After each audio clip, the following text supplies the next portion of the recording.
Eye roll. What's that guy doing wearing a Santa hat? Because I have holiday spirit, and it's the only thing I had to wear for this video.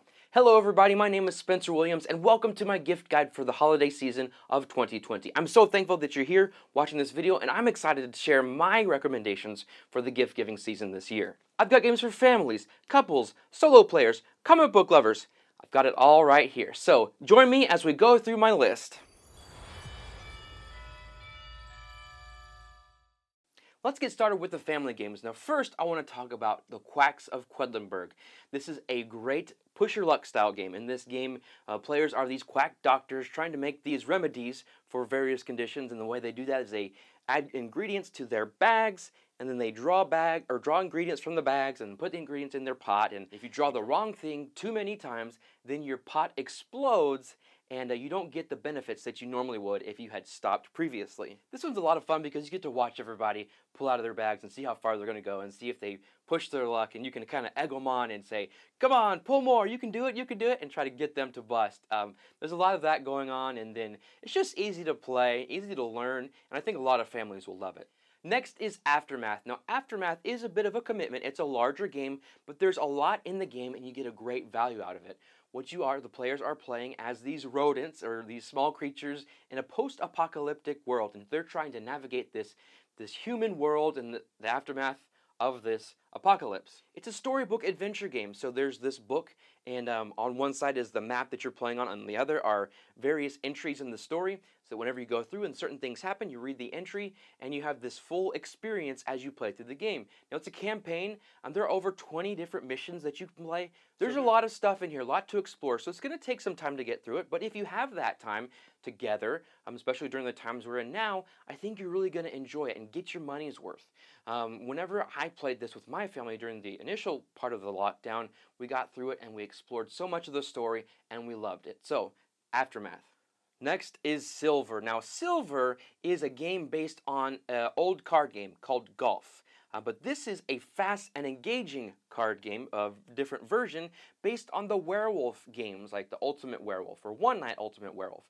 Everybody's got a village of cards, and they have various roles on them, and the roles have numbers on them. And through deduction and various powers that each of these characters have, you're trying to get rid of your cards. You don't want the numbers because they represent werewolves, and you want to have the fewest number of werewolves by the end of the game. There's a lot of fun happening, you're messing with each other with the various abilities on these characters, trying to swap cards here and there and get your cards down, and sometimes some chaotic things happen. And if you like that kind of thing, if you know a family that likes that kind of thing, they'll really enjoy this one. And the final game I want to recommend for families is Cloud City. Now, this is from Blue Orange Games, and this is a great city building game, but it's 3D. You use these 3D models to build on your 4x or your 3x3, and they're various tall, various lengths. And as you build around your city, you're going to put these paths. So you've got a multi-level city with these walkways around them, and there's this spatial puzzle aspect to it, and you're trying to get the most walkways, or the longest walkways that have the most points. That's how you win the game. So this is great for people that like to build or have that spatial reasoning and just like to explore that kind of thing.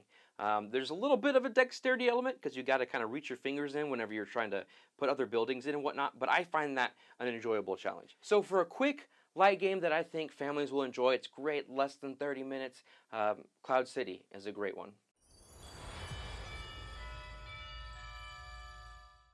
I've got 3 recommendations for kids. The first one is Color It. This is a roll and color game. One of the popular mechanisms right now is roll and write, but this is a new twist on that. So what will happen is everybody's got the same picture, and they've got little dots on them, or pips from the dice that you're going to roll. You'll roll the dice, and whatever number comes up and whatever color comes up, you'll color in that space on your sheet. It's kind of a race to see who can finish their sheet first. It's great because everyone's involved, gets to watch each other color. You get to be involved in every turn. It's a great one for kids that like to color. It's easy to learn, and it's fun to see the finished product. Once you're done coloring, you've got that picture to save, hang up somewhere, or, I don't know, throw it away if you don't want it. Then there's Barnyard Bunch. Now, this is for kids that like to work together. This is a cooperative game. What happens is you've got a barn, and these animals are trying to escape from the barn, and you have to try to keep them from escaping. You're working together, you roll dice, draw cards to try to keep the animals from escaping. This one's fun. My kids love it. They get really excited whenever certain things happen. So if you know kids that like to work together instead of being competitive, then this is a good one. Finally, I want to recommend Dragomino. Now, King Domino is a very popular family game, but then this is the kids' version of that. You're laying tiles down, well, domino style. You're trying to match landscapes that are on each of these tiles, and when you make certain types of connections, you get a dragon egg. And the dragon egg may have a dragon in it, or it may not. And then at the end of the game, depending on how many dragons you have, that's how many points you get. So this is fun for the kids to put down the tiles, try to make those matches, and the excitement of revealing those eggs to see if they have the dragons. That part is really fun, and I enjoy this game, even though there's not a lot to it for an adult. There's something about it that's satisfying whenever I play it. So I love Dragomino. Now, like video gamers, there are some people that like to play games by themselves. And then there are moments whenever you want to play a game, but nobody else wants to. So I've got two recommendations for solo games. The first is Palm Island. Now, this is a game that you can literally play in the palm of your hand. You don't need a table to play it. It's like, I don't know how many cards in it, but you go through the deck each time and you're trying to upgrade your cards by spending resources that are on the cards, so you don't even have to mess with little bits. It's fun, it's quick, it's easy to learn, and you can play it like waiting in line for something, or like you're waiting for the movie to start if you go to the movie. But this is a really fun one that I really enjoy. And if Sunny Islands isn't their thing, well then you can check out Arkham Noir. Now it's not like creepy like you would expect from some kind of Lovecraftian game. It's mostly a card management game where you're trying to put cards in certain orders to resolve certain challenges. There's not really any kind of flavor text or things that are going to scare anybody, or like if you don't like Lovecraft, that kind of thing's not going to mess with you. But it is a fun solo challenge, and I recommend it. Next is strategy games. I've got 4 fantastic strategy games that I have grown to love this year. First is Lost Ruins of Arnak. This is my favorite game of the year, the game that's come out in 2020. This is a game about explorers exploring this island, exploring these ruins, trying to find treasures, trying to discover various paths and dig sites. There's a lot going on here. You got to strategize about how to use your resources, use your cards. It's a deck building, worker placement game. If you know people that like that kind of thing, I love this one all around, and I highly recommend it. Then there's Gloomhaven Jaws of the Lion. Now, Gloomhaven is this huge game that would take forever to finish, but then they came out with Gloomhaven Jaws of the Lion, which is a much more condensed, approachable version. So, if you know somebody that doesn't want to dive into that big Gloomhaven game, then Gloomhaven Jaws of the Lion is a great starting point. It's a cooperative game. It's 1 to 4 players. You've got to use your cards to strategize with your characters, how they're going to defeat certain monsters, how they're going to reach their objectives. There's so much planning that goes on in this, and it's very difficult, but it's one that I enjoy playing through with my wife. So it's a great strategy game, it's a great cooperative strategy game, and I highly recommend it.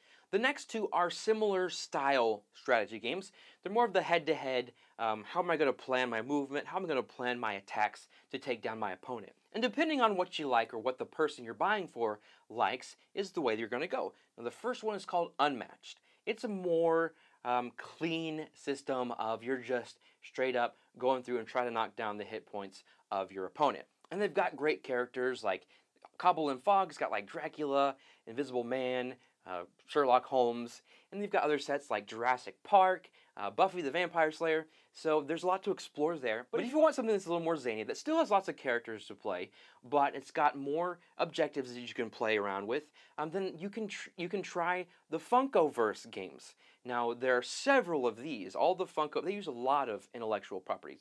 From Batman, to Jurassic Park, to the Golden Girls, to Jaws, you can pretty much find a set for almost any beloved movie or show.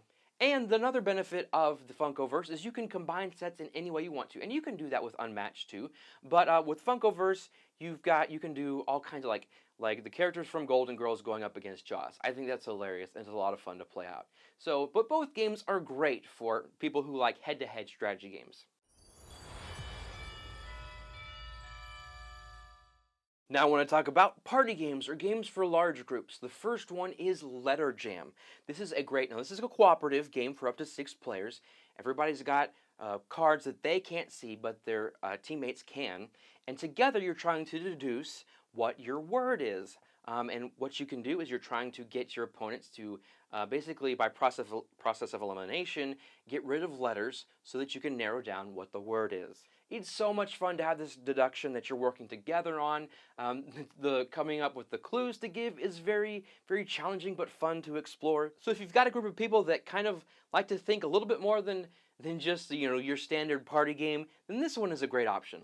Now on the other side of that, for a game where you don't have to think that much, you just kind of enjoy, very lighthearted game, I have Blank Slate on this list. Now in this game a card will come out and you have to finish whatever is written with the blank. And then you write your word on your little slate that nobody else can see. And then you'll reveal them. If you match one person, you get 2 points, but if you match more than one person, you only get 1. And then of course if you don't match any, you don't get any points. But that's it. And so you're just trying to think about the other people and how they might think and try to match them. But at the same time, you find out that you don't really know how they think like you thought you did. So it's a really fun, just laid back, we've got some time to kill, we've got a big group, let's just play this game and have a lot of fun. Then there's Wavelength. Now I'll be honest, I haven't played this game, but based on what I see, the reviews, the reaction to people, I want to recommend this one. Now this is a social guessing game for 2 teams, and you're trying to, well, sort of like Blank Slate, you're trying to read each other's minds. But what's great about this game is you've got this really unique dial that, it's kind of like you're turning it one way to be hot or one way to be cold, and you're trying to find through this balance of where you're turning this dial, trying to figure out what the secret word is. It looks like a very interesting game to play with and explore and just get to see how people think. And the process of trying to deduce what the secret word is based on the clues is a fascinating challenge. And finally, one of my favorite party games, large group games of all time is a game called Masquerade. In this game, everybody has a role that has a special ability, and you start at the game, you see what everybody is, then the cards through various rounds are going to get mixed up. You may have your opponent may have what they had to begin with, or it may have been switched. So eventually you get to the point where you don't know who everybody is. When it's your turn, you can claim to be a certain character and use their ability. But if people think you're lying, then they can call you on it, and if you were wrong, then you have to pay a penalty. It's really fun because you get to the point where you almost know almost nobody, and you just kind of have to play this guessing game, and there's a lot of chaos going around in here. And it goes up to 13 people with the expansion, so you can fit a great big group, and it's more than just something like Blank Slate. But of course, there are situations for each game where each one will be fun. But my favorite of this entire list is Masquerade.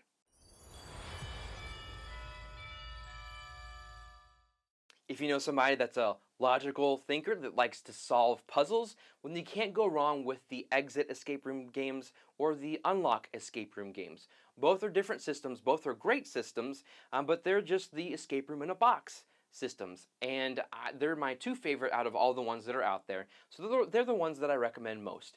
As far as Exit, I think the best place to start with is the Abandoned Cabin one, and then with the Unlock, I don't really have a recommendation of where to start, but there are several options, and most of them are fun, even if they may be difficult. And then one other game collection that I want to recommend is the adventure games from Cosmos. Now, there are 3 of these out right now, and there's some escape room style puzzles in them, but they're a longer experience.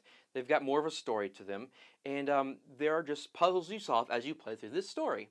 So this would be great for, they're multi-part, so you can play part of it, put it away for a little bit, or you can play through all of it in one sitting, which is going to take you a while. But still, a great one for people who like to solve puzzles and riddles and problem solving.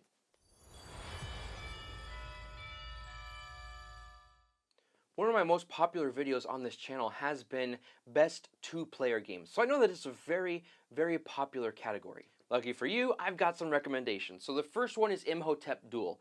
Now, Imhotep was a very popular game when it came out, and the designer came out with a two-player version of it. In this one, you're competing Egyptian personalities. I don't remember what they are at this point, but that doesn't matter. And you're trying to build these monuments, and you build these monuments and you score them in certain ways. Like one is how whoever has the taller one gets a certain amount of points, or one's like you build a pyramid.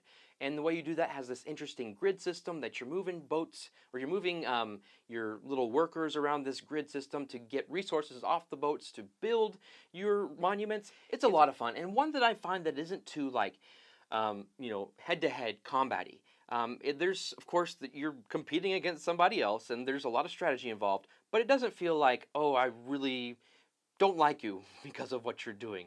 So it's a good one if you have people that don't like combat. Then there's Bang the Duel. Now, this is a great Western game if you know people that like that theme. This one, you've got a team. You've got the bandit team and then the sheriff team, and you'll have various characters that you're using to try to eliminate the other player's team. And you go back and forth. You've got all kinds of stuff happening. You've got dynamite. You've got guns. You've got things to hide behind. This one's fun. It's based on a old card game and also a dice version of that game. It's a great two-player version of it. The implementation is fantastic, and it's a lot of fun. Finally, now this one's not going to be for everybody, but I really enjoy it, and that's Cosmic Encounter Duel. Now, it's based on an old game called Cosmic Encounter, and many people will know that, but it's about each play has this alien race with some crazy powers, and you're trying to eliminate your competition, and you do that through using your powers, through a little bit of deduction, and just the way you attack. It's really fun, and it's very chaotic. So if you know people that really are strict about their rules and strategic, this might not be a good option. But for people that are a little bit loose with how the game plays out, this one's a great option.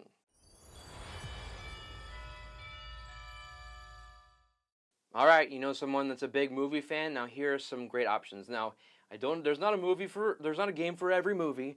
I mean, there is one for Die Hard though. So if you know someone that's a fan of Die Hard, there's a board game for that. But I've got some very specific movies that I have games that I want to recommend. First is Back to the Future, Back in Time. This is a cooperative game where you're literally playing through the plot of Back to the Future. You are actually just played this one yesterday. You're trying to get Marty's parents to stay in love while Biff is trying to come in and mess everything up and trying to keep Marty and his siblings from disappearing from the timeline forever. And of course, you've got Doc you're working with. You're trying to get the parts for the DeLorean and get it up to, I don't remember the speed, at the right time.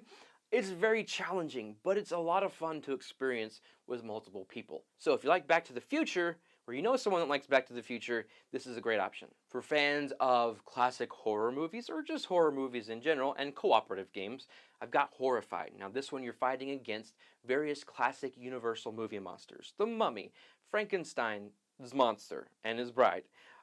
You've got the Invisible Man, the creature from the Black Lagoon. You'll choose some of them to fight against, and they each have a different way they have to be defeated. So it's not going to be boring. It's not going to get old quickly. It's something to experience every time you play, and it's going to feel a little fresh. You can mix and match things, and your strategy has to be different depending on which ones you're fighting against. Again, another great cooperative experience, especially for people who like those kinds of movies. I'm a big Toy Story fan. I've watched them all. I've loved it ever since the first one came out. And then for other people that like Toy Story, there's Toy Story Obstacles and Adventures. This is a cooperative game, cooperative deck building game. Everybody starts with their basic cards, and then throughout the game they're going to add cards to their deck to play through each movie. You have the various plot points you're going to encounter. You're going to go up against a big bad of each movie, and it's a lot of fun to recreate those movies as you play through each game. I guess it's kind of a campaign because you start with movie 1 and you play up. There are 7 because you play all 4 movies, and there are 2 of the Toy Story shorts that you play through. But anybody that's a fan of Toy Story will love this game. And now for fans of Harry Potter movies, you've got Harry Potter Hogwarts Battle, which is very similar to the Toy Story game, just a different theme, and there are a few differences, but again, everything that I said about the Toy Story game pretty much applies to the Harry Potter Hogwarts Battle game. Of course, it's just Harry Potter. But then there's Harry Potter Death Eaters Rising. Now this is, I guess all of these movies all of these games are cooperative. You're working together to stop the Death Eaters and stop Lord Voldy from taking over the world. And you're going to do that by recruiting other wizards to join your teams, and you're rolling dice and you're trying to fight them, keep them from doing bad things. It's a great dice roller that you may or may not win because of the luck of the dice, but every time it's just fun to play with.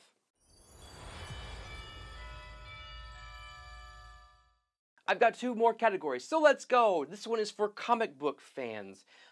Similar to the Harry Potter Death Eaters Rising game, there are 2 more that are similar that have some differences with the mechanics, but also with the theme. You've got Thanos Rising, so someone that's a fan of the Avengers will love that. And then the Batman Who Laughs Rising. Now this is an interesting one because it's based on a comic book series called The Dark Knight's Metal. And you've got these various versions of Batman trying to come and destroy our universe. And they're all led by the Batman Who Laughs, which is a Joker version of Batman. And again, you're rolling dice together, you're trying to defeat these villains that are coming through, and you recruit members of the Justice League and other villains to join your teams. A great one, and an interesting theme. And now for one that's extremely popular right now.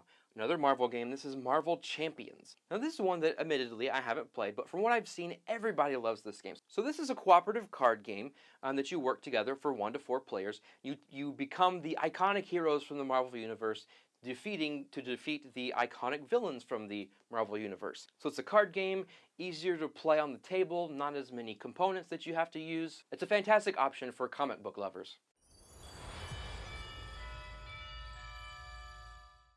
And finally, we've arrived at stocking stuffers. Now, I realize that the stockings are pretty unique to Christmas, so if you don't celebrate Christmas, you can still get these and give them as gifts because they're small, and everybody needs a small game here and there. First is Palm Island. Now, I've already mentioned that, of course, so go back if you don't remember what I said about it. But just the fact that it's small, it can fit in your back pocket, you can take it anywhere, that's a great one. The next 2 are ones I haven't played, but again, based on the recommendations that I've seen, the reviews, these are great options too. Now, these are also wallet games that they're called. They can go in your pocket, take them anywhere you want to go. The first one is Sprawlopolis. This is a cooperative game for 1 to 4 players, and you're building this city. And this is only 18 cards. That's it. And you're trying to build this city from 18 cards. The scoring is never the same. Every time you play the game, it's different. So there's every time you play the game, there's no repetitiveness. So it's a new experience each time. And one of the fascinating things about it is players have to communicate without revealing their own cards. So that's a puzzle that's in many games of not being able to talk about what you have, one that's become more popular recently. But if you like that kind of challenge, the city building, but also this cooperative challenge, that's a great option. And then the other wallet game is called Circle the Wagons. It's a drafting game that's Western themed. You're trying to get cards, put them in your town. You're drafting these territories, all the while trying to score prosperity points. Now, this says there are over 800 unique ways to score and millions of drafting, placing combos. And they say you'll never build the same town again, which sounds a lot like Sprawlopolis. So it's a great Western theme. Maybe go along with Bang the Duel. So this fits perfectly in a stocking and in a pocket. Finally, the last stocking stuffer I want to mention, I just mentioned it in my top 10 family games. So if you want to check that one out, I'll put a link to that in the description of this video. But this one is Silver and Gold. Now, I love this game. This is a flip and write style game, which is kind of like a roll and write, except you're flipping cards over instead of rolling dice. It's a great one because everybody is involved every round. You don't have to take turns. There's just something about being able to participate every time something happens that I love, because I don't have to wait, because I hate waiting. You flip a card over, you can it's a shape, and then on your individual cards, you're trying to mark off squares to fill up the cards, and there are certain squares that you cross off that'll give you combos and points. It's a fun, short one that maybe takes 20 minutes. It takes up very little table space, very easy to teach, and an all-around great game. And that's my list. They're all games that I think recipients will enjoy thoroughly. If you have any questions about the games or need any more details, just leave a comment below and I'll get to it and answer your question as soon as I can. I also want to mention that I've made it easy for you to get these games. In the description of this video, I have placed links to each individual game mentioned in this video. Most of them are Amazon affiliate links, so that when you purchase them from that link, a little bitty portion of what you spend comes back to help support the Lighten Up initiative, and that will help me keep the lights on. I want to thank you so much for watching this video. I hope that it's helped, and I hope you have a fantastic holiday season, whatever you celebrate.